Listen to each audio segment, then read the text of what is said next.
تحریک منہاج القرآن شیخ اپرا کے زیر اہتمام النور مارکی سروسز کلب میں عظیم الشان میلاد مصطفیٰ صلی اللہ علیہ وسلم کانفرنس کا انعقاد کیا گیا، جو شیخ اپرا کی تاریخ کا سب سے بڑا اجتماع بن گیا۔ کارکنان کی کثیر تعداد نے مہمان خصوصی چیئرمین سپریم کونسل تحریک منہاج القرآن انٹرنیشنل ڈاکٹر حسن محی الدین قادری کا من و پھولوں کی پتیاں نچھاور کرتے استقبال کیا۔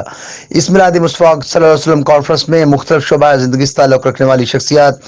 اور مرد و خواتین کی بڑی تعداد شریک ہوئی۔ ڈاکٹر حسن محی الدین قادری نے خطاب کرتے ہوئے حضور نبی اکرم صلی اللہ علیہ وسلم کی سیرت کے مختلف پہلوؤں پر روشنی ڈالی۔ انہوں نے کہا کہ حضور نبی اکرم صلی اللہ علیہ وسلم صبر، تحمل، حلم، برداشت، عفو، درگزر اور رحمت کا پیکر تھے۔ حضور نبی اکرم صلی اللہ علیہ وسلم اپنی سیرت طیبہ کے ذریعے لوگوں کو جوڑنے والے تھے۔ ڈاکٹر حسن محی الدین قادری نے اس بات پر زور دیا کہ ہمیں سوشل میڈیا کو حق کے لیے استعمال کرنا چاہیے، ورنہ یہ بے حیائی اور تباہی کا سبب بن سکتا ہے۔ ہمیں ان لوگوں کو سننا اور دیکھنا چاہیے جن کی باتوں سے اللہ یاد آ جائے۔ انہوں نے خطاب کرتے ہوئے آخر میں کہا کہ اگر ہم دنیا و آخرت کی کامیابی چاہتے ہیں تو ہمیں حضور تاجدار کائنات کے اخلاق حمیدہ کو اپنانے کی ضرورت ہے۔